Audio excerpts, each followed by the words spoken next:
Let's get started. Yeah.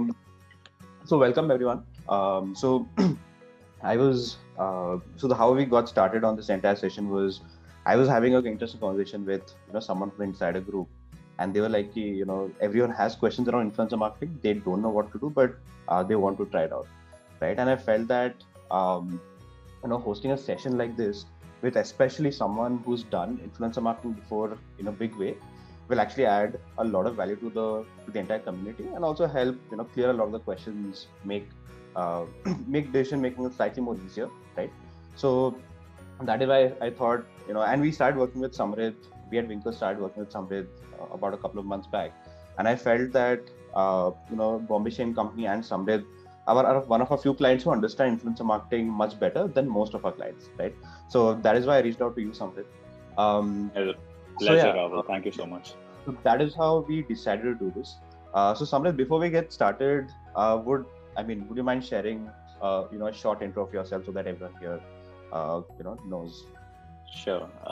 Thanks, Rahul. Thank you so much. Such a privilege to be here. Yeah. My name is Samrit. I lead marketing and new initiatives at Bombay Shaving Company. I've been in consumer marketing for the last 16, 17 odd years.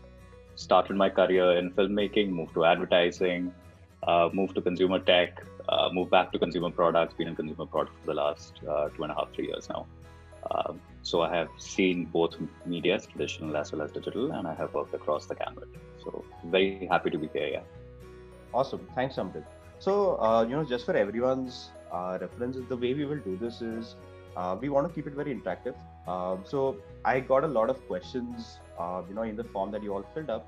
But what we will do is it'll be difficult for us to take all of them right now. So, we will pick the ones that had the highest frequency, which most of you had, and I will ask them to Samrit. And if anyone of you want to sort of share your point of view, please raise your hand or just drop in a comment in the chat section, and I'll just bring you in, right? I want to keep it interactive and not just a gyan session from us to all of you, right? So yeah, we want to hear from you as well. So I think Samrit, let's get started, right? With we hear so much about influencer marketing in the industry. About a year ago there was this entire uh, in the hoopla in the media saying, "Ki, does influencer marketing really work? Because now if people know influencers are getting paid to post, right? Will the audience really believe them, right?" Now you've done influencer marketing, fairly, extensively over the last couple of years, and you've also written a lot of thought leadership pieces on it, so on and so forth. So how do you look at it? What do you expect when you do an influencer marketing campaign? What are the metrics that you really measure, or how do you set yourself up for success when you're doing a campaign? Like, what's your you know ringside view or a helicopter view on influencer marketing as someone doing it every day? Yeah. That's a lot of questions in one question.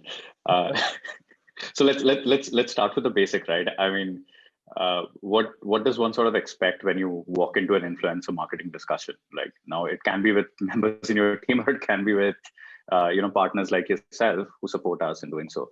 I think there are two things that one needs to recognize, and this is something we recognize very early on as marketers, right? And it's a traditional marketing format which lends itself to digital marketing format also. There is no commerce without trust, right? Mm, mm, Um, and what D2C brands have had as a handicap is to build trust very quickly, right? Legacy brands have had years to build trust. mm, They have had above the line advertising, they have had brand endorsements, they have been everywhere, and they have built trust across so many years and so many generations. When mm, you look at a direct to consumer brand, which is fairly new, you're a challenger brand, you're fighting a large market, you're trying to create a niche, you're most likely trying to create a subcategory within a large category, you're trying to disrupt something, and you cannot do that without sort of owning the trust of the consumer, right? And owning the trust of the consumer is fundamentally where I think the key opinion leaders within the system sort of come in, mm, mm, right? So one is a brand saying it. Second is someone whom you have seen and you might be following saying exactly what will lead to building of that trust and that equity over a period of time. So I think the first step of influencer marketing is to recognize what you want out of it. If it is about building trust, if it is about building a certain degree of awareness and equity, and if it is about in your marketing vision, if it is about creating a new category or disrupting a category, the influencers and smart usage of influencers comes in very handy. That's one thing that we have noticed over a period of time. Got it. Interesting. Now, when we work with a lot of marketers, what happens, Samrid, is, like performance marketing, everyone wants saying, "Ki, acha, if I invest, X, am I going to get 5X, 10X out of it? What's going to be my CAC? What's going to be my I was ROI?" expecting the ROI question very quickly. Right. Right. So now I wanted to get this out of the way because I'm Yeah, sure everyone here, like most people on the call, have either asked the question or have it in their heads right now, right? Ki, I'm spending money, right? uh, what can I really expect? Now, you did mention that it helps in building trust. It helps in sort of establishing your credibility as a brand in that marketplace, especially when you're challenging a large incumbent, right? yeah. But in terms of hard numbers, ROI, right? How do you look at it? Because and I'll give you an example of what we do, right? When we talk to clients, right, we sort of set expectations, saying that, hey, unlike performance marketing, you cannot say that you will get only sales out of it, because with influencer marketing you have a lot of other outcomes as well, right?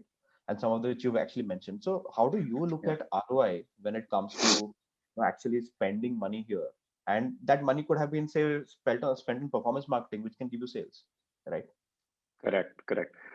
Hey, I'm a business marketer, yeah, before anything else, right? So, um, uh, for me, marketing is completely related to how much we are getting out of it, right? Yeah. So, at the end of the day, that's my fundamental role. I don't think we have ever spent money that has not given us money back. Okay, sorry. Same is the case with influencer marketing. You just have to see it as a long tail investment. You can't see it as a short tail investment, right? Let me put some things in context. In direct to consumer brands, how do we sort of look at making money? We do sessions. Sessions lead to conversions. Conversions have an AOV. AOV essentially leads to the net revenue that you're earning post discount. Right. That's the fundamental format, right? I mean, anything beyond that is essentially your net versus gross. But that's broadly how we look at it. Now, imagine that the sessions that you're getting through Facebook, there is a certain cost per session that you end up getting through Facebook or on Google, right? Correct. And you have, let's say, an average of a 2.5%, 3% conversion rate. Broadly, standard. I'm talking about a very industry standard. Of course, there'll be brands which are higher and lower. I'm talking about a very standard number there. Influencer marketing, we have seen, ends up giving us sessions at a lower cost. We end up getting a far higher number of sessions on the day and following, let's say, 3-4 days down the line when the influencer posts. We have also seen a significant uptick in terms of the conversion rates. We also end up seeing a lot more prepaid versus a COD on influencers push, right? I think that leads to a certain degree of health of the business, right? So the measurability in this case is not so much about, did I spend 1 rupee today and I got my 2.5 rupees back or 1.89 rupees back. That's not the metric here. The metric is over, let's say, 7 to 15 day attribution cycle. Did I end up getting a better sort of session rate? Did I end up getting a better conversion rate? Was my AOV higher on that? Was my percentage conversion higher on that particular session? And how much of that was COD versus prepaid, right? So stuff like that leads to better health of the business. Plus, what influencers post, you have to also choose the channel. So if you choose YouTube, for example, the post is there, yeah, it's there for eternity almost. Which essentially means that it's better SEO'd, it's better indexed. You come up on search. It's long-term investment. It's not short-term. Got it. And so ROI needs to be attributed differently. That's my point. Got it. And that leads me to the question right now. When you sort of work with influencers, ask them to say do call outs, link to your website, product pages, right? What are the different methods you use to sort of come back later in that, say, 7 to 15 day attribution cycle and say that, okay, this traffic or this sessions or these sessions came from my influencer campaign, right? So one is obviously the link, right? Yeah. But yeah. A lot of questions that we get, at Winkle when we sort of interact with a lot of brands is, can I just do a simple coupon code, or can I, give them a simple, separate landing page for the influencer? What do you seen has worked better? Do coupon codes really work, or you just simply look at a UTM link, which then you just attribute it later? I think UTM is a given area. It's not an either or, right? You have to do an UTM. So let's get that out of the way. It's not even a larger conversation. Every marketer has to do an UTM. Coupons work. We have seen coupons working. We have seen coupons working, especially if it's done methodically. You can't do one coupon one post and say, "Yeah, coupon kaam nahi karta." Hmm. Right? You have to do it. You have to do it in a slightly more strategic way. So one way of doing it is to play around with the discount percentage that you end up giving at a coupon level, right? You will arrive at your own number. Like we have arrived at a number, we know that that's the sweet number. If we give that much, from a coupon code perspective, the influencer is also very excited, and as is the customer. Got it. We went higher, we went lower, and we found that there is a sweet spot. So we'll stick to that sweet spot. You have to find your sweet spot. That's number one. Number two is when the influencer puts that coupon, make sure that that coupon is easy to sort of apply. A lot of times what happens is you have coupons, but they're extremely long, very complicated coupons. People don't remember them, people forget. So make sure that it's easy to just sort of, you recall it from the video and you can apply it, because it's not a direct click through in a coupon application, right? Coupon you have to remember and then type out. Right. I don't think any of us work in these robust ecosystems where you can have almost like 10 coupon codes given at checkout and you can click which one you want to apply. Hamara wo system nahi hota, especially on things like Shopify and other places. You don't have that as an option in most cases. So you have to make sure that it's a rememberable, easy to recall coupon system. I think we lose out on that. We lose out on the simplicity of things when we are doing coupon.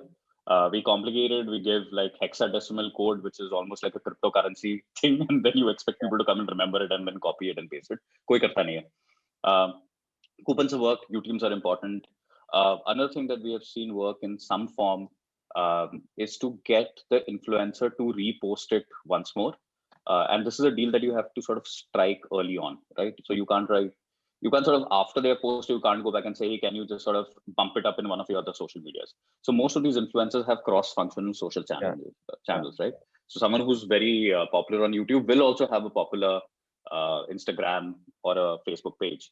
Just request them to cross-promote it once. It does really help. And most of them are very open to it also. Aisa nahi ki they're close to it. Got it. Interesting. And that brings me to the question, because a lot of the marketers and founders on in our participants list today are either who are bootstrap brands, early stage, may not have raised say Series A funding, probably the stage, right? And that necessarily means leads to a question: when is the right time to start doing this? Because typically influencer marketing somewhat seems like something that you might want to do once you're very well funded, right? But again, there are examples like say Mamaearth, for example. They started their business with working with influencers, right? And Bombay Shaving Company also, I remember, started influencer marketing quite early, right, in their journey, right? Correct. Now, whereas a lot of the questions I personally get when interacting with brands is, hey, I'm not Series A funded yet, I can't invest in this, right? I just want to focus on growing my revenue and doing performance. So when the question is that how early or what is the right time to start influencer marketing, right? What do you have to say on that? Because one of the things that you mentioned is long term, right? So it's like basically if you start, you got to do it for a long time. So when do you really start doing something like this? Good question. There is really no scientific way of addressing this, right? A bit of it depends on your appetite. But here is something that I can very safely say. One, if you have a product or if you have a service or a product that automatically just gets traction, right? It's just one of those things that fundamentally ends up changing people's lives. You might actually not need influencer marketing because your consumers become your influencers. Your users become your influencers, right? I'll give you an example, right? I used to read marketing for Dine Out. And at Dine Out, we just had a revolutionary product, right? It was a disruptive product. So we had a user base which would come back and post a lot of things because they were enjoying the service a lot. We started to get into influencer marketing at slightly at a later stage when we realized that we had probably capped it at a certain stage, right? I mean, there was a trickle effect, but we needed to amplify it, right? So we got into it later. Now let's take that and apply that to a D2C brand, right? All of us sort of build products that we believe are solving very specific market needs and consumer needs. But so are a lot of other people within the same ecosystem, right? It is a very noisy D2C world, unfortunately, right? In fact, as compared to most other worlds, I think D2C world is probably the noisiest out there, right? I mean, tech also is not as noisy as this. And we need to recognize that.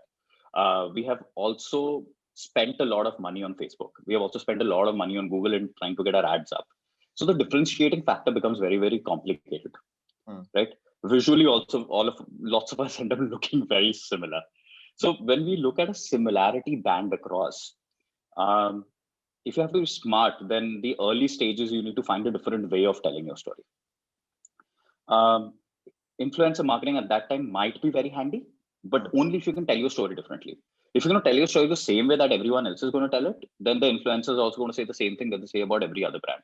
Then it leads to the same echo chamber chaos, right? And that echo chamber chaos is insanely difficult to get out of because you invest in money and then you don't know what you're going to get out of that, right? Yeah. So the answer is get into it early stage if you have a different story to tell, and if you can tell it consistently over a period of time. Otherwise, yes, wait a little bit till your product traction, your product market fit, your consumer service, your sort of just all your sort of fundamental first principle business things are not in place. Got it. I don't think it's about Series A or Series B or any of that. It's about when you have business readiness in terms of that my product market fit has been absolutely sorted, right? And then I can invest long term. Short term, you're going to land in the same problem. You will put money, you will see something, and then nothing is going to come back, right? So there is an always on strategy that I have always ensured that we deploy over many years now across the brands that I've worked with. The always on strategy is to find opinion leaders whom you can start working with very early stage, and also know when to invest in them. Sometimes it's very good to invest in an early stage opinion leader rather than a very advanced opinion leader. You just have to keep your eyes open that this person is going to soar. This person started to create good content. Can I invest early on? Right? Can I be one of the first few people first few brands whom they start talking about? Yeah. And how do you keep a track of the influencers? Do you just go follow them on Instagram, or you use a bunch of tools? I think I spend personally too much time on Instagram, on YouTube, man. That's I think it's a compulsive disorder. But no, there are tools, of course, right? I think of course your tool helps. I think the Winkle tool is a fantastic tool. We have been using it. So well done with that product line. I think it's a great service to mankind. Yeah, so that's a good tool. I think just going in and just typing out on Instagram the hashtags that you want to go through, right? And see who are the ones who are following it and who are the ones who are coming on top gives you a fairly strong indicator.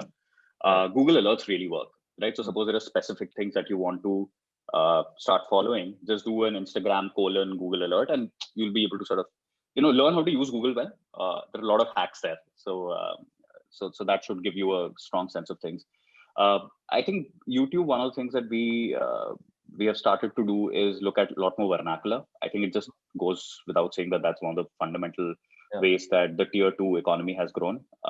And if you look at the convenience economy, it's fundamentally tier 2 and tier 3 right now. Right. So a lot of vernacular space is something that we have invested very early on here. So that helps. Discoverability is easy now. Look at engagement rates, look at quality of engagement, look through comments, do the hard work. It's not just about followers divided by likes and comments. Right? Because it's money being spent. I look at it as performance money. I don't look at it as funny money that's just sort of parked in a corner and then eventually we'll get some return from it, right?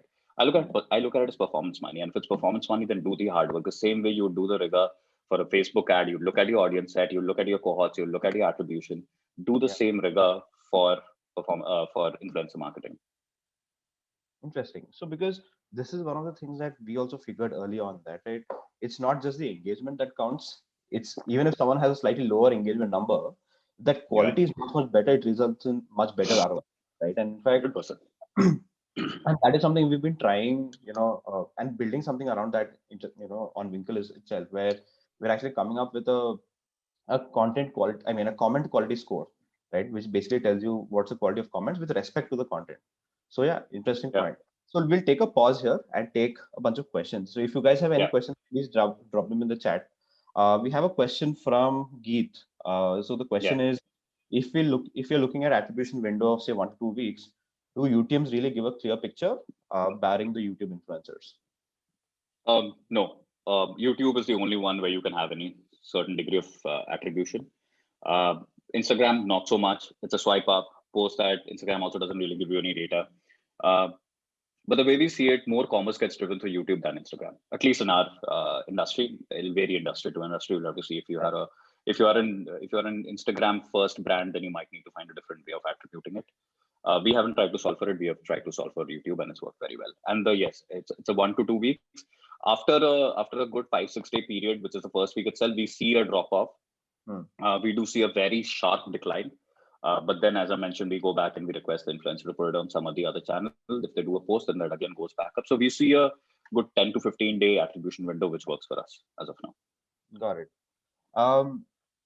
Another question from Nikhil, and Geet says thanks to you, Samrit. Another question from Nikhil. On the topic of when to start, my opinion is that if it's a long-term investment, it's like SEO, right? The sooner you start, the better. Again, it depends on company to company. Roshan says, how do you choose the ideal influencer for your brand? Yeah, so good question, right? It's a hit and trial in the initial stage, but sort of don't miss too many of them. That's my thing. Diversify it to begin with. Okay, so here is what I mean by that. And Roshan, what business do you handle? Roshan, if you want, you can probably unmute yourself and join in. Yeah. Hi, Samrit, Roshan here. Hey, Roshan. Hi. So actually, it's two of us who are there on the Zoom meeting at the moment. So it's me and Gaurav Khemka as well. Hey, so Gaurav. We are part of an FMCG beverage startup from Chennai. Okay. And we just started about a couple of months back, and we hope to launch in maybe January first week or second week. So our product is actually a sparkling water beverage, which has no sugar, no calorie, all natural flavors, all natural colors. It's called Polka Pop. Got it. I'll also post a link if anybody wants to check it out. So we are excellent. Sounds very good, Roshan. Would it be okay if I address the question? Yeah, sure, absolutely.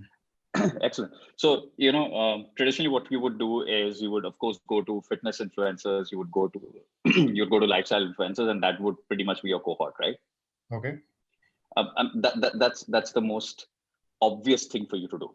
Okay. Right.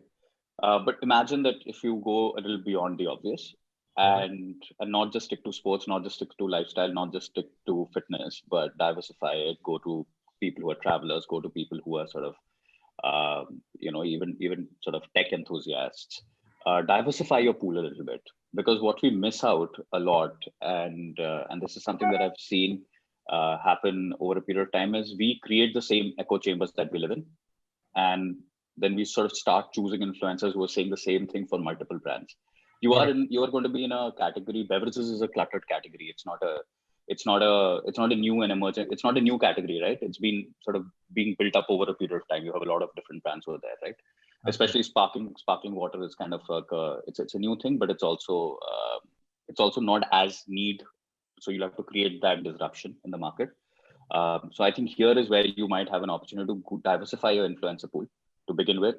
And then the same things that I mentioned earlier, right? See what has worked for you, see which are the cohorts that have worked best for you, and then invest on them. So the ideal way to choose for you would be to diversify the pool in the beginning, see which are the segments that give you the highest sort of traction, return, maybe the best kind of experience to your customers, and then you build it out over a period of time so you know what to invest in. Don't just invest in one pool. That's my suggestion.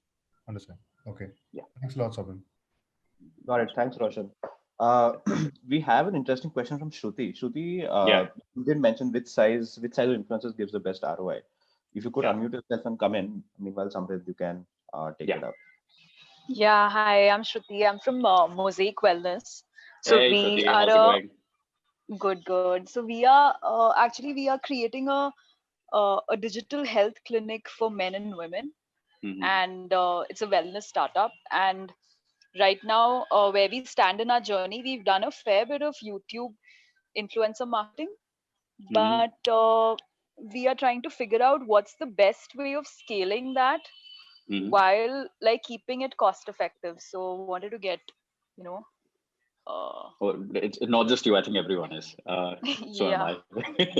So am I. But like specifics to your thing, right? Now imagine a situation where you go to a YouTube influencer who has probably 20,000 subscribers, right? And the only comments that you see on their videos are, "Didi, you looking so nice." Yeah. Right? We have seen that. Okay, we have seen that. Like, or how pretty, right? So we have seen all of that happen. So now what we do is we go back to the same metric that I mentioned earlier, right? Before we choose them, we check which are the ones which have relevant comment pools, right? It's hard work, yeah. It's like we have people who are sort of sitting and looking at comments a lot more than just engagement, right? So that's one. Second, we have seen that smaller influencers, smaller base, especially in vernacular, ends up giving you a better return because it's not so wide that it's a blink and miss, right? It's smaller, they have more captive audience, they take more care to create the content. And the moment someone takes a little bit more care and puts a little bit more effort to create content, automatically, I think it just sort of goes up, right? So invest early stage in all in sort of emerging players, and you should be able to see certain traction and a certain uplift any which ways, right? And I think an interesting point to add here would be that the authenticity and the heart with which the influencer creates the content really matters, because it goes to that audience, right? If someone, and I've seen that happen with a lot of big creators, big influencers, right? Where after a point, they're getting so many deals that, just creating content is nothing but, something like in a production line for them. A day in, day out, they're creating branded content. So you don't really see so in that. Fact, yeah. Yeah, so I was just saying that in fact, like some of our best content comes from our barter influencers, but the only problem is they're so small that not many people see it. So even though they might perform very well, but we're not able to reach that scale. So I think right now we're at a point where we've kind of tapped into vernacular small, but if we want to go, if we want to get bigger, we are trying to figure out how to go from here. Like, is there another? So after vernacular, you'll have to. Yeah. It's tricky. You'll have to invest in at least a couple of big ones. And what happens is once you invest in one of them, in 2 or 3 Cat A, then seeing those Cat A, you automatically get a lot more barter requests. Right. So you'll have to build your awareness using Cat A, and then you can use the rest of the incoming pool to build your awareness. To build your barter pool. So the barter pool is important. Works very well. But if you don't do any Cat A, then no one will recognize you. No one will remember you. Yeah. Unfortunately. Right. So वो छोटे से आप chamber में खेलेंगे. What you need to do is go above a little bit, build it out. It's the same way marketing works. Yeah. You build your top of the funnel. You get more people in. Right. And then after that, you sort of start nurturing the people who are coming in and, use barter to do that. So you can do that piece. You need someone dedicated to do it. Right. Just one more question here. Yeah. We were thinking about affiliate marketing, and I wanted your opinion on this. Do you think the Indian market is ready for it? And if it is, then when is a brand ready for it? Very difficult across the board, right? You have to affiliate marketing fundamentally in this case happens with publishers, right? Influencers are not organized. So you'll have to organize their life. And if you don't have people to do so, then I would just say don't even get into it, right? Publishers has just become so much easier because there's an attributable they have their dashboards in place, they have their APIs in place. You sort of integrate them and then you give them cost per sale, right? So it just becomes a lot easier from that distribution perspective and tracking perspective. Influencers, you will do individual ones. For you to build it out at scale, you need a full-fledged community program. I haven't seen too much success in it. I think early stage, you will get success with a couple of people. Daniel Wellington has, of course, done it really well, but they did it at scale, right? So that's one example one can take where they had like an army of influencers who were constantly posting the 10%, right? But it was an aspirational product with that. But if you don't do that scale, your affiliate model won't work. And again, 10-15 doesn't mean that it's an affiliate model. It's essentially just a coupon code. Yeah. So just be very wary when we classify things under affiliate model. Affiliate model is a model. It's a full-fledged business channel. Then you need someone to handle that business channel. As opposed to just putting codes in like 15 places and saying we have an affiliate, it's not the same. Right. Yeah. Awesome. So I don't think we are ready for it as brands. We just can't put the machinery behind it. It's too early stage for us. And when you said publishers, you meant Amazon or a Flipkart, right? No, there are publishers. Yeah, there are a bunch of publishers. For example, there is Coupon Dunia, which can fall under an affiliate. There is Cash Karo, which can fall under an affiliate. So many of them. From just a network perspective, if you go out there, you'll find publishers. We've also interestingly seen a lot of startups emerge in Southeast Asia, Singapore, a lot in North America also, where they are leveraging influencers to create an affiliate model, right? Yeah. And that is, again, I think it'll be interesting to see how it plays out there before it sort of starts playing out in India. All right, we'll proceed. So I think we have a bunch of questions. We can take it after some time. So, Samrit, what I wanted to touch upon was, and Bombay Shaving Company, you guys did something very interesting very recently, right? That Bombay Shaving Company was predominantly a product or products for men, right? Yeah. But you guys very cleverly leveraged influencers to launch a range for women, right? Yes. So, can you take us through that? What was the thought process? How did you guys leverage influencers? What kind of influencers you leverage? What was the messaging? Yeah, sure. So for the last 3 years, we were primarily a men's grooming brand. Right? We know shaving really well. Okay, so that's one thing that we really know. We know how to get people to shave really well, and I think we have very good products for that. So when we diversified, we realized, let's take the shaving equity and let's transfer it to women. Right? The lockdown happened. When we were not going to parlors, we realized that waxing and epilating was a problem, and we wanted to address that head on. Right? So one of the things that we did was we launched our Defender for her series, which is essentially a set of razor. It's a pre-shave product, post-shave product, fantastic kit. But we realized that our own audience set for women was very small, and we needed to expand that. And we need to disrupt the market. It's primarily a market that's been held by a very large brand, right? And it's a very popular brand. And one of the things that we wanted to do was sort of disrupt their holding on the market. And the way to do so, we found this very interesting storyline, which we could use with Bani, Jay, Manvi, and Sayani from Four More Shots. So we recognized that Four More Shots piece was getting nominated for the Emmy Awards. There was already a very strong traction in the market in terms of the searches for these three opinion leaders, the three actors. We reached out to them. We found an interesting way of telling the story. The story was then told through a visual graphic format, which enabled it to be thumb stopping when you're sort of scrolling on YouTube and Instagram and everything. And the idea was that how can we create content which is not the same regular rote content that you see where someone is just holding up a razor and saying, here's a great razor, but making the razor sort of visually very disruptive in the entire idea, right? So we landed on this format of storytelling while discussing it with the influencers. So it was co-created, right? It was co-created with the production house. It was co-created with the influencers. So we let a lot of sort of creative liberty lie outside the brand itself. So one of the important things to recognize is that you can't hold the entire creative reign. You sometimes have to let it be and let the content creators sort of come in and say, hey, this is what will really work across the board, right? So we did that. I think we found that we found a massive amount of success there. That was our top of the funnel, right? That is where we had celebrities sort of come in. And I understand that from an investment perspective, that's probably not the space where a lot of our other sort of friends here in the system might be going. But what really started working for us was the middle of the funnel that we started creating. Here we went to YouTubers. We started disrupting the market by showing women shaving and actually showing the hair, right? And that is something that no brand had done.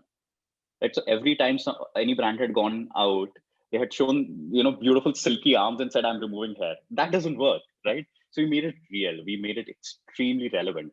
And I think that's where it came through. Again, it came out of massive discussions with the sort of people whom we chose as influencers in this case. A lot of women were not comfortable. They said, no, I can't do that. I'm not going to show hair. I have a follow base. We let go of them. Stick to your storyline. Stick to the integrity of what the brand wants to say. Even if it means that you're letting go of a few people, that is fine, right? But we built out that middle funnel very strongly with YouTube and Instagram. More YouTube, less Instagram. Instagram was mostly just swipe ups, but a lot of YouTube has sort of come into play, and then we took it to vernacular, and that's worked very well. Yeah. So we did top of the funnel with the three celebrities. Then we did middle of the funnel with the entire YouTube space, and of course the conversion piece is something that we are really good at. So we did that in each ways. Got it. Now, which brings me to another very interesting question, right? That the entire aspect of creative freedom, because more often than I would like to, I see brands, giving me a a caption, a script, and telling that he, influencers ko bolna ye, post kar dena, right? Now, and no matter how hard we try, sometimes they feel that giving creative freedom to the influencers will deviate from the message or the storyline that the brand wants to communicate, right? So how do you maintain this right balance between the storyline and the narrative that you as a brand want to create versus giving that creative freedom or degrees of freedom to that creator or the influencer? How do you find that right balance? Because I feel that if you do not, if you just tell the influencer what to say, it looks like an ad, and you're essentially, it's like burning the money. You're not going to get anything out of it, right? Absolutely. Whereas if you probably give the entire creative freedom to the influencer, right, they might miss out on some storytelling aspects or some narrative that you're trying to tell as a brand, right? So where do you, and rather, how do you find that balance, between giving that freedom versus still trying to tell your story the right way?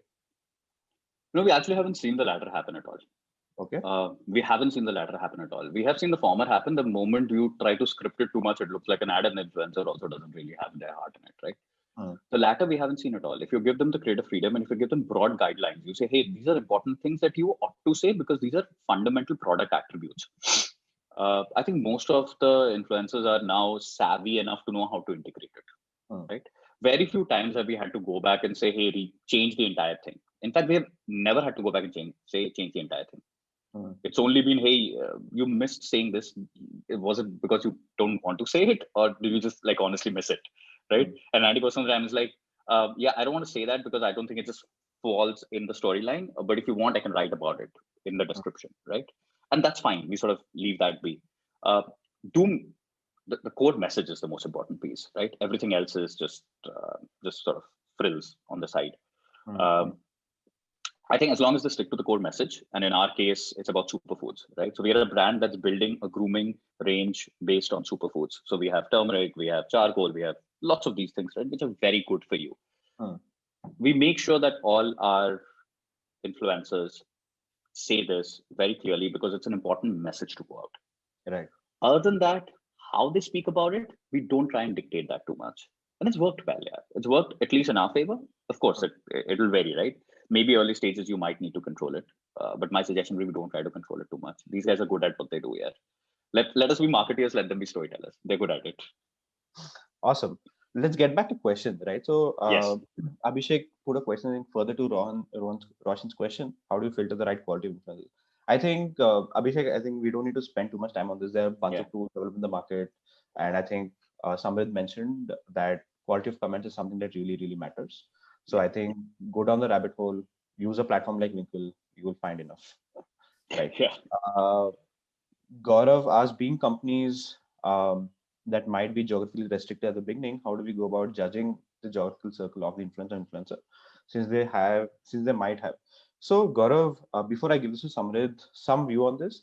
Typically here, typically small influencers work really, really well here because typically what we have seen is the influencers' larger audience base in the beginning is from geographically closer areas, unless they're creating content that is widely different, right? So, for example, if you're picking an influencer who is speaking, say, a specific vernacular language, very likely that their audience is, from that area. But you don't want to pick someone who's too big, right? Who will anyway, by virtue of them being big, will have a very widespread audience, right? Samrit, anything to add on that? Yeah, and also we geographically, you might have a restriction in terms of distribution, but awareness and distribution are not the same thing. So, we have seen that sometimes we get a lot of orders from, let's say, the western part of the country, and it's deeply influenced by, let's say, ads that ran in the south, right? And it's not necessary, and that fundamentally happens because the way attribution happens over a period of time, or the way language at least attribution happens, is Google and Facebook sort of say, here is a language, here is a set of people who subscribe to this language bar, and I'm going to keep showing you on content basis that, like, I'm Bengali, right? I listen to a lot of Bengali music also, but I'm sitting in Delhi. But if someone was to run Bengali ads somewhere, I would most likely end up seeing them beyond a Kolkata also. But this is only when you can control it in terms of performance marketing. In terms of influencer marketing, I follow a lot of Bengali musicians, etc., and they're all selling products only which are meant for Kolkata. But I'm still seeing it here. But then I end up telling one of my cousins that, hey, here is something interesting, why don't you take a look at it? So don't forget that the circle of influence is large enough. Your distribution might be limited. You'll get orders. Live with it. Yeah, it's a problem of plenty. As you diversify, you'll have that pool to play with, right? Um, I see a very interesting question here, which is, according to you, how does a good influencer content look like? What are the characteristics to drive CTA? I think we spoke about this a little bit, right? Where if you leave the creative direction to the influencer, they know how to drive people to the action that you want, right? The CTA has to be simple. It goes back to the same thing. If it's about a code and if you want people to come and use the code, make sure the code is very, very easy. CTA mostly should be, hey, check it out. We have seen that work a lot more as opposed to saying buy it now. No one likes to be told what to do. People like to be reminded that there is something that is great out there. If we can stop at that, then that's a good thing. Any other question? Anuj has an interesting question. Yeah. Impact projection, can we do some reverse maths? Yeah, go back to your attribution cycle, see how many sessions you got, look at whether you got conversions out of that or not. Make sure your GA is set up well. If you're on Shopify, it's kind of easy to do so. If there are specific codes that you've given, please attribute the spend to the code, but also discount it because there would have been an awareness funnel on top of that, right? So don't only look at a code redemption and an UTM redemption as the metric of success here. See if that content has started to rank for some of the keywords that you are trying to solve for. If that is there, then great. Yeah, you have solved your SEO problem to a very large extent by doing so, right? So Sam, I was actually referring to, hey, how are you? I hope you're good. I'm good, Anuj. What's up? Yeah. So what I was referring to was, for example, say if I want to, start to delve into influencer marketing, before I take that step, right? Can we do some basic projections? So for example, let's say I pick up 5 influencers. Yeah. And then I see on an average basis what is their average reach like of every post, right? Yeah. And then from there, I can take a considerable number that, if I have X number of reach, probably I should be getting this much of traffic motamati, right? And then probably based on my generic conversion rate and all of that, then I can do an approx ROI. I know, as you said, like it's a long game, it's not a short-term game. But just to begin with, just to have some numbers handy, do you think this is a good way to go about it? Yeah, we do that. It's a very simple math that we do. We look at followers, we look at percentage click-through or engagement. We look at, we discount that by almost 70-odd%. Let's be realistic, right? Let's just fundamentally be realistic. We'll discount that by 70-odd%. Look at the number of sessions that we can get. Look at our average conversion rate. Up that by about 0.5. Add the AOV to it, and you'll have a revenue number there. It's the same broad-based math that you would do if you were running your performance funnel ads also. Yeah, top of the funnel ads maybe wahi karoge, Anuj. You will not do anything different, right? It's a good Excel exercise. Definitely do it. But one thing that to ensure that Excel exercise translates very well to what's happening is to and we've seen this time and again, Anuj, is it's important to give the influencers that creative freedom, because they know what they're doing. And there's a reason that, sometimes they probably have more followers than your brand account, right? So they know what they're doing, right? So it's okay to sort of let go of that freedom, in exchange for them to tell the story very well. Absolutely. Thank you. Awesome. Thanks, Anuj. Thanks, Anuj. So I think we're in the last 15 minutes. If you guys have any questions, please. There are lots of them. Yeah. Let's just quickly go through them so that we can address. Brand is present in 7 countries. Strategy remains the same. Just find influencers across each of these sub-segments where they work, right? I mean, if it's about 7 countries, then you don't need each country to be built out. For example, there's a very strong Gujarati community that is there here, as well as friends and families abroad. If you are solving for their needs, you should be able to do that. Same with Bengalis, and I'm assuming the same goes across other vernaculars, right? So broadly, yes. As long as it's a product line that goes through and doesn't have a geographical specificity, then you should be good with the influencer strategy. To ensure they stay effective through the cycle. Question: how many influencers should you reach out per campaign? Dude, completely depends on the money that you have. I would diversify to begin with, see what works, and then sort of keep investing very sharply over a period of time. It's a function of the money. It's not about the numbers, right? It's not about the number of the influencers. It's about the number that the influencer brings on the table. Yeah. For a smoking accessory brand, how exactly do we incorporate influencer marketing? I have no idea, man. What's a smoking accessory? but it sounds very cool. I don't smoke, but do you want to sort of just write to me offline, Ramandeep? Very happy. I'm on the group. Maybe just reach out to me, and maybe I can brainstorm with you on this one. I'm sorry I don't have a ready-made answer for this. Who would the influencers be? Again, let's talk about this. I'm not very sure.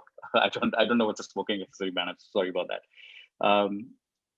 Adding to Shreya's question, when planning a campaign, can you give a thumb rule breakup of mega, micro, and nano influencers? Yes. When you begin with, make sure that you're at least investing a lot on nano. They give you certain attributable functions which the mega will not give you, right? You will invest a lot of money on mega, but you will not see return because we don't support it with the micro and nano. There is no way that the large scale works. But even if you don't support the micro and the nano with the mega, that still works.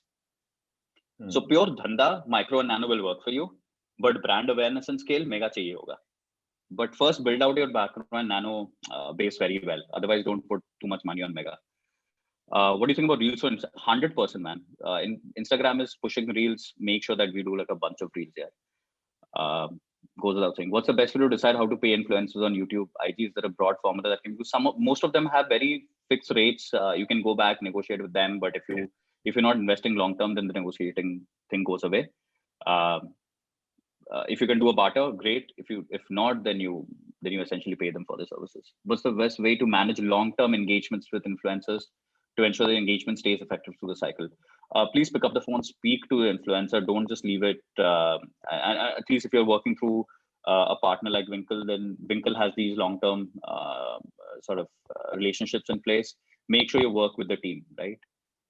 It's about relationship. Yeah, don't treat them as just part of the supply chain. Right? Don't treat them as individuals. Yeah, don't treat them as a banner or a billboard. Yeah, like speak to them. Yeah. How do we incorporate influencer marketing for herbal Ayurvedic medicine brand, which essentially is a need-based product? Your problem is solved. It's a need-based product. Just straight out go and tell people what problem you're solving. Influencers will gladly latch onto it. And herbal Ayurvedic medicine brand it's a phenomenal thing. I think you will have more than enough traction, more than enough search for it. So start solving for it on YouTube. We should be able to get a lot of early stage traction any which ways. Yeah, YouTube might work really well here. Yeah. Being a skincare brand, we are planning to initiate holistic wellness, bringing meditation right now. Sorry, I'm trying to read this question. It's fairly layered and I'm very far from the system. Okay, so Shrishti, I get your question. You're essentially saying that it's difficult to get in the meditation and yoga influencers on board right now. Yeah. So how do you transform or change that? I kind of addressed it in the earlier statement, right? Where diversify the pool. You don't necessarily have to go to meditation and yoga influencers. They're living in an echo chamber where I think they have sold every possible thing for holistic wellness under the sun, right? मतलब इतना बेच चुके कि अभी कोई मानेगा नहीं उनकी बात. So can you go out and try to find other segments? Can you try to find, let's say, a mommy blogger who's just doing meditation or yoga on the side, but is not a meditation or yoga influencer? She also speaks about cars and she speaks about fashion. She speaks about lifestyle and baking and so on and so forth, right? Diversify the pool, yeah. Otherwise, you're not going to you're going to see very little return on this piece. Then you need to diversify it. Thank you. What is your take on using influencer marketing for consumer durables that have average of AOV of 7,000 to 8,000? Congratulations. 7,000 to 8,000 is fantastic, AOV. Difficult consumer durables, and I've worked in this sector for a while. Okay. Consumer durables is still at a point where either you are buying it at a retail, right? So the modern retail format to consumer durables because you want that physical look and feel and touch of the product, right? It's still very white goods and that's the way it works. You have to do a bunch of how-to videos and demo videos, and it's investment. It's not as easy because it's also long tail, right? You'll have to show someone use the product and all of it. It's not so much influencer marketing as it's content that you create, and then you use that to put influencers on top of that for an awareness thing. But your content has to be absolutely fantastic. So this is, you said for mattresses and furniture, or even more complicated, right? I mean, how do you sell the idea of a mattress or a furniture? It's complicated, man. I don't have an answer for this. I'm sorry. I don't know. Do you have something, Rahul? I don't. I have absolutely. I'm stumped here. So we're recently, in the midst of working with such brand, right, where It's essentially a memory foam mattress brand. And what they really did interesting was that they focused on creating content which then they will boost across multiple channels, right? So they didn't say ki, we want to get immediate sales from it. They said we want to create a good content piece, right, that talks about say the unboxing experience, the feel, the experience of the creator over a period of say 15 days, right? Because matters, it's hard to say in a day's time, right? So we then the influencers then put that together in an interesting format, almost like a vlog, right? And then the brand then reuse that video across their performance channels, across their on their website as well, right? So they found a clever way to reuse that content in multiple places to sort of drive that message. And again, the message was not that hey, it's a great mattress, buy it. It was more that hey, it helps. How do I feel about it? How do you feel about it? It helps your back, so on and so forth, right? And I don't think so much influencer in this case, right? I mean, it's more about being able to tell that story. Yeah, exactly. It's more of a content creator that was, the real user versus the reach of that influencer. Yeah. Right. Rohan, purely from a gut, I think the person, I would say that. Sorry, go on, please. I was just saying that whoever asked that question can possibly see Emily in Paris, that Netflix series, because she does something with mattresses. She does, right? She gets someone to sleep in the open with on the mattress, and it's in this nice little sort of enclave there. It's a nice way of looking at it, Rohan, but it's a complicated industry you're in, right? People change their mattresses once in 15 years. It's not a new thing. It's still very touch feel. I think influencers come second. I think content comes first in this case, right? And you have to be able to use the content to create content through influencers. But first, you need to be able to create that content. Yeah. Right. You are in a complicated space, but your AOV is great, so your conversions are fine. Like your revenue should be okay. Thank you. Does influencer marketing work in all cases? Absolutely not. It doesn't. To a large extent, you'll have to see whether influencer marketing, whether the product is influencer friendly, right? So that's one. You can't have a product that is not influencer friendly and sort of push that through. Second, if your purchase and Nikhil, I don't know what product are you trying to refer to here, if you have a sense of it, because I think in D2C broadly influencer marketing will work in most cases. There should not be a reason why in D2C it should not work. So is there a specific thing to it? I mean, so one area that we've typically seen influencer marketing not work is, or the current format of influencer marketing is your regular when typical B2B companies reach out, because the kind of influencers there are very different. They're not on social platforms. They are in their private networks, private circles, right? Correct. So while the concept of influencer still exists there, where they are the deal maker, decision maker, your regular format of influencer marketing is very unlikely to work. So even if you look at, say, opinion leaders from, say, businesses, startups in the world of entrepreneurship on LinkedIn, right? They're not going to post for you when you pay them money, right? Yeah. So that's not going to work in that case for sure. But yeah, I'm trying to contextualize this to D2C, and I think in most cases, D2C, it should work. There should not be a situation where it shouldn't, because we are building products that are solving consumer needs. So if it's solving consumer need, then it should work. So Nikhil, unless there is a very specific context and example, my answer is, in the D2C environment, yes, it should. How do you know if your brand is not fit for influencer marketing? Try it a couple of times, try it again. If it does not fit, then maybe it's a logical conclusion to arrive at. But if there is more specificity to this, then feel free to reach out here. We'll try to help you with this. Awesome. Cool. We have 5 minutes. I think we have covered most questions. So if you don't have any question, I have one last question, Samrit. Yeah.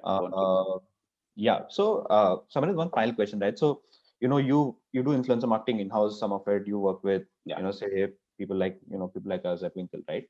Now, what do you think are the pros and cons of say doing it on your own versus say working with a partner like us? Matlab, what's the story from both the sides?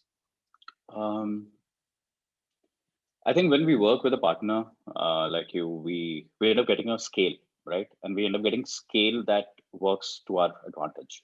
And there's a lot of sort of control that we generally need to deploy when we are doing it ourselves, whether it be sort of dealing with them, getting them on board, contractual agreements, stuff like that, right? Which all goes away when we are working with Winkle, right? So that's a sheer advantage. That's a clear advantage.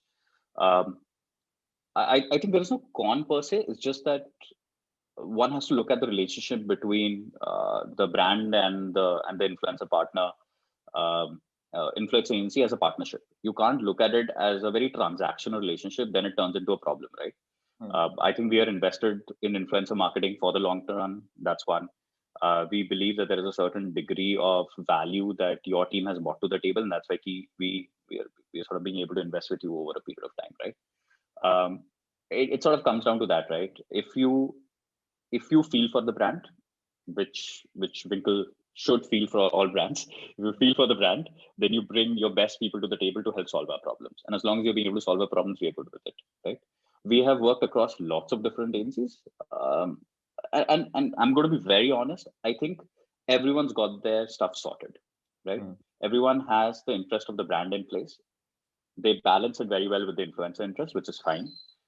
Brands need to treat this as a partnership. We cannot treat this as a very transactional way of saying, hey, we gave you 100 rupees for this influencer, we did not get 700 rupees back, what happened? Right? So there's a problem in that statement itself. We do see a little bit more advantage when we try and do it in-house for very specific things, especially large-scale deals. Okay. Or let's say large value deals, not large-scale, large value deals. Large value deals, technically, we have been able to solve for with a slightly more sense of control in-house. That's the only thing. But I think if you want scale and if you want to go wider, then Winkle really sort of comes into play here. Awesome. So I think we don't have any more questions, so we'll wrap it up. And one interesting thing I noticed, Samrit, is we started off with 46 people. That was a peak. Yeah. And we've seen a fairly good retention. We have only 44 people left on the call now. So that's not bad, no? Fairly good retention now. Excellent. So it's been good. Yeah. This has been fun. Awesome. So guys, if you have any last questions, we'll give it a minute. Please type in your questions or else. So we do have a question. I think we can take this as the last question. Any suggestion on how to work on B2B influencer campaigns, especially when I have a tool for influencers themselves? You want to take this one? It's not on me. This is more on Winkle. Yeah. Sachin, any more context? Yeah. Hey, Sachin. Hey, hi, Samrit. Hi, Rahul. So, I've been working on a tool for testimonials from real customers. I mean, I just have this belief that, influencers are very, very helpful for, reaching out to their large audience base and so on and so forth. I just wanted to hear thoughts on, like, if you want to engage with your real customers as brand ambassadors, how do I get these influencers to start using tools like this? I mean, how do I make them as my first set of customers and then subsequently use their influence to get more customers? So if you're essentially reaching out to a business, I'm not sure it will be really helpful. You can probably, put influencers in the last part of that entire funnel of the chain because you can get them to review. But I don't think using your typical influencers to reach out to businesses would, be very impactful. But I think I'll need to understand better. Probably we can take it offline, Sachin. It's going to be, I don't think it's such a straightforward answer. Yeah. Sure. I like the problem that you're trying to solve for, though. Yeah. So maybe we articulate it a little better and then let's see if there is a way to solve for it. I love the fact that you can get normal customers to become opinion leaders, but it needs investment from their side as well as our side, right? And there's a lot of tech integration in this case. Like, how do you source that and then filter it and then use the ones that are worth it? I think that's also one more thing to consider when you're I'll ping you, Samrit. Yeah, do that, please. Oh, man. Awesome. This has been fun, Rahul. Awesome. So I think thanks, Samrit, for taking out the time. Not at all, man. My pleasure. And I think for everyone's, convenience, what we will do is I've recorded this session. So I think I'll get it shared on the Insider group.